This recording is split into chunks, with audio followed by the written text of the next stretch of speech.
Assalamu alaikum warahmatullahi wabarakatuh. Wa alaikum salam warahmatullah. Unataka kuniambia unauma kichwa mpaka kiasi kwamba jasho na kutoka hivyo?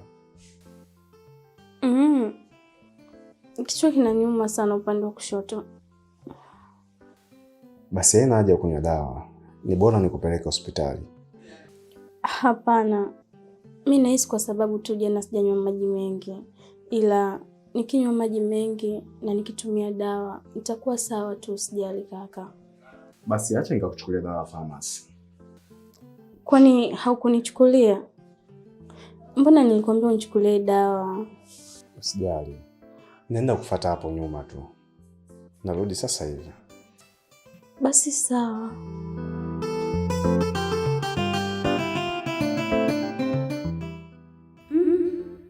Leo ilikuwa ni siku mbaya sana kwangu.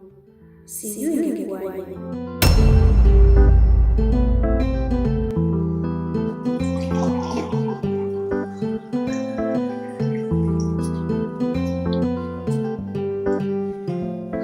Bro, kuna jambo naomba kushare na wewe.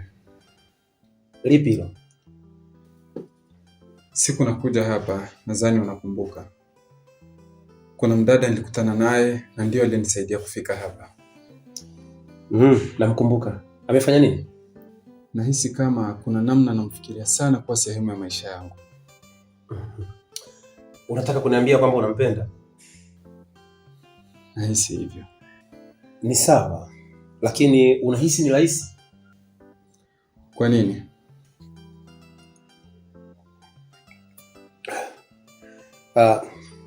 Ni ngumu sana kuonana naye kama utakuwa hauna mawasiliano yake. Unajua huu mji ni mkubwa sana kaka.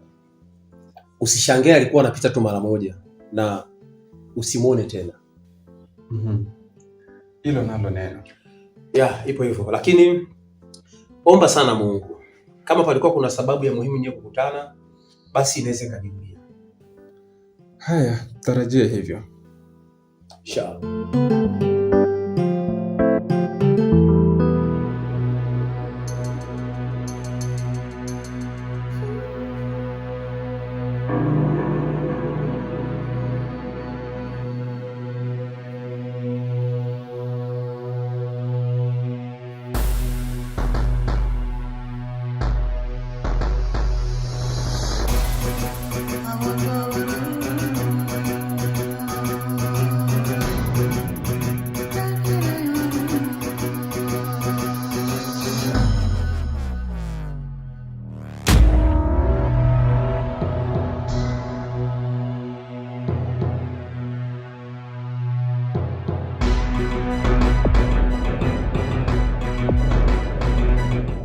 Habari yako?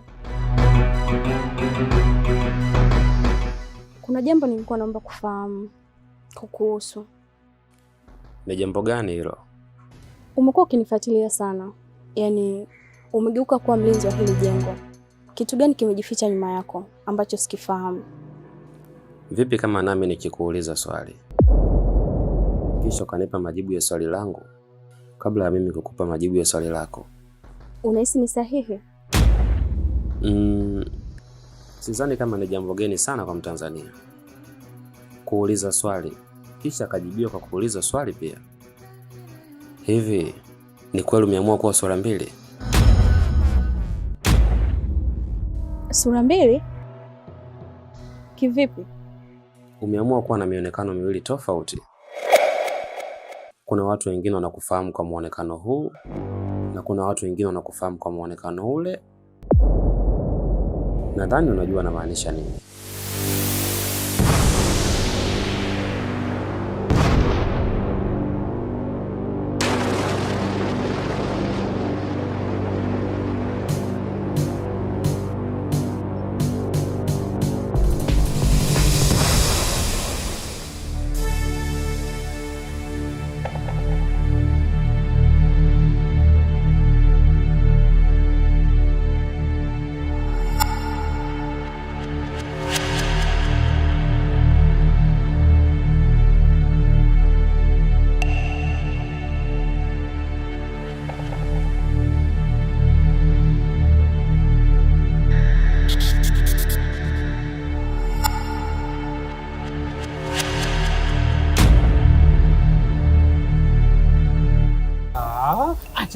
wewe. Hii kitaalamu tunahitaji. Okay, unataka kumaanisha nini? Bwana, usijifanye kuwa hesabu kwako ilikuwa somo gumu sana. Waswahili wanasema kwa mbili mbili. Kipi hapo hujaelewa? Usijifanye uelewi kakarasi. Wewe unashaanza kuleta mambo mengi. Kuna kitu gani unakihitaji katika hayo unayozungumza? Au ndo upo hapa unasherehesha? Kwa mtu kama Kicheko, nahitaji majibu gani tena?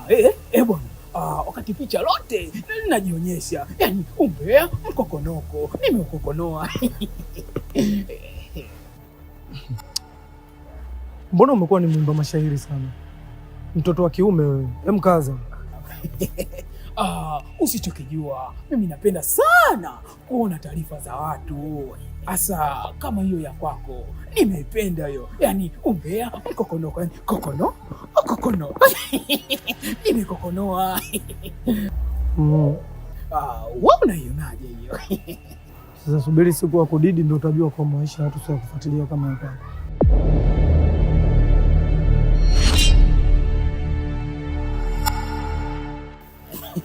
Anavyojifanya basi baba ushauri. Alikokutana na chuma, mtoto kama katoka maka, macho yote yamemtoka. Kumbe naye anatamani, anajifanya bomale soja. Umbea mkokonoko leo nimeupata. Kokono.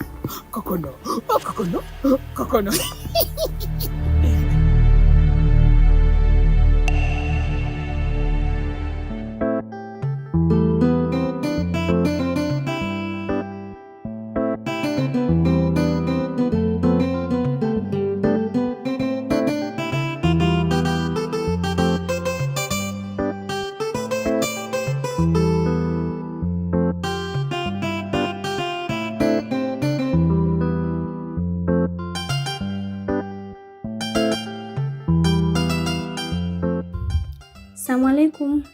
Wa alaykum salam. Samani, nakuomba mara moja.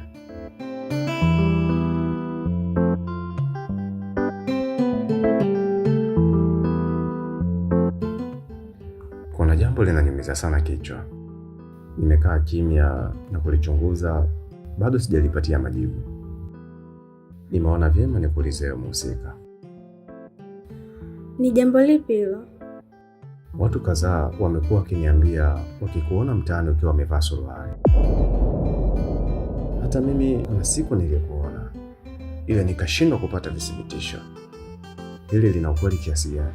Yaani umeniona mimi nikiwa nimevaa suruali na kisha nikatembea barabarani, au sijakuelewa vizuri?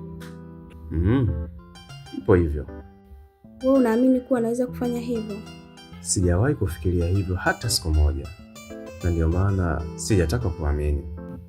Ila kuna vitu kama viwili vinanipa mashaka. Ni kipi na kipi? Kwanza, kuambiwa na watu zaidi ya wawili ambao hata wafahamiani. Na pili, nilikuona mimi mwenyewe, ila baadaye ukanipotea katika mazingira tata. Kwa hiyo unaamini huyo uliomwona akiwa amevaa suruali ni mimi, sio? Nadhani ungenijibu maswali yangu kuliko kunihoji. Yaani kana kwamba mimi natakiwa kutoa maelezo kwako. Sio mimi, na sijawahi kufikiria kufanya hivyo, na haitokuja kutokea. Sawa, ni hilo tu, unaweza ukaenda.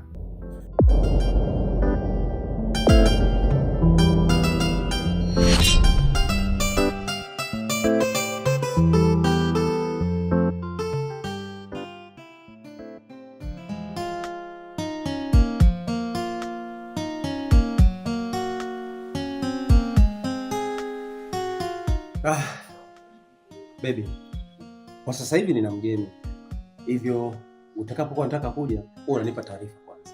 Mgeni? Kwamba mgeni anaweza kunifanya nisiwe na uhuru nyumbani kwako? Sina maana mbaya, ila nilikuwa tunakupa taarifa. Huyo mgeni ni wa kike au wa kiume? Oh, kumbe ndio shaka yako. Mgeni ni wa kiume.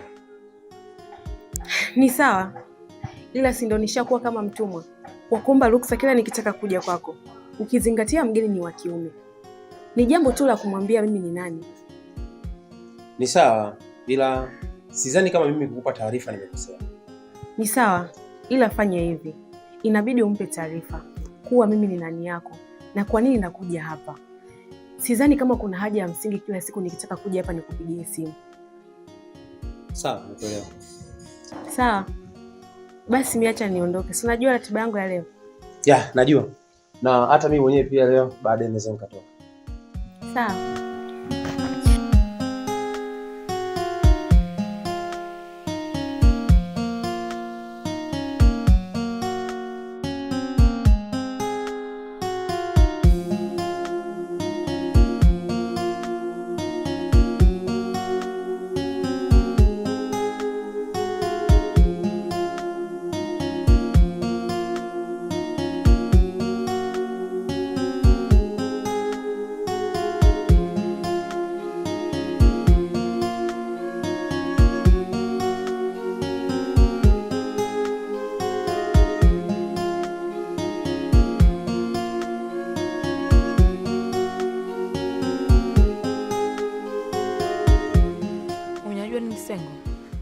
Simuelewi kabisa huyu ndugu yetu Kakoso.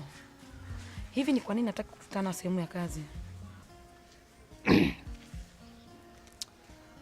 Unajua kuna kitu nimejifunza hapa. Kufanya kazi aina moja na mtu ambaye amefanikiwa ni kazi sana. Kwa nini nasema hivyo? Unajua maisha ya Kakoso ni tofauti na sisi. Kwa hiyo kwenye kufanya kazi anafanya kazi pale anapojisikia. Kwa kuwa anaamini kabisa uhakika wa maisha yake ni tofauti na sisi.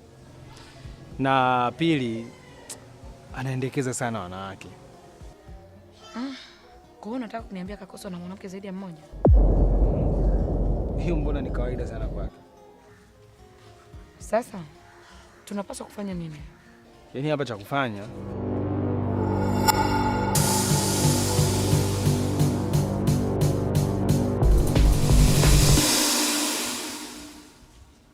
mbona unamwangalia sana yule mwanamke, unamfahamu? Ngoja kwanza nimfuate. Kuna kitu nitakichunguze alafu nitakwambia.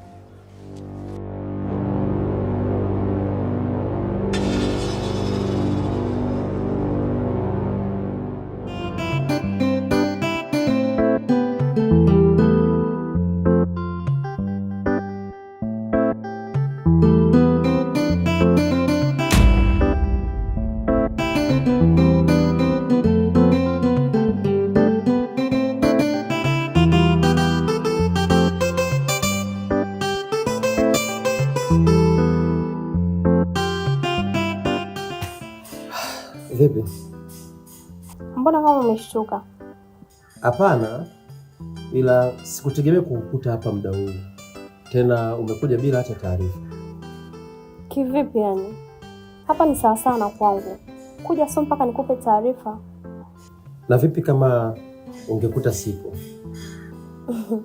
Wala hata isingekuwa shida. Ningerudi tu. Sawa, ila usizoe kufanya hivyo. Unapokuwa unahitaji kuja hapa, basi nipigie simu. Yaani kwangu nije na taarifa? Au tupo wengi? Umeshaanza sasa sababu. Hebu nenda kaniandalie matunda wewe. Yapo kwenye friji.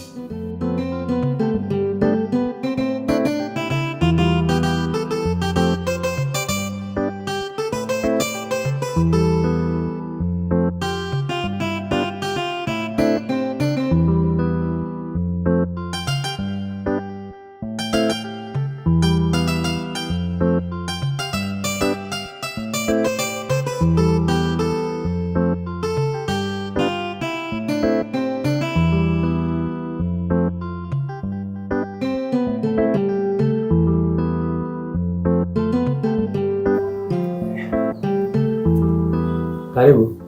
Asante. Nimekuwa na wasiwasi sana. Wasiwasi? Ya nini tena? Baada ya kushuka stendi, simu yangu ilizima chaji. Kwa hiyo nikawa na wasiwasi kuwa sitokuta tena. Pole. Asante. Nilijua labda umeingia wasiwasi ya kutokukumbuka tena. Hapana, siwezi kusahau.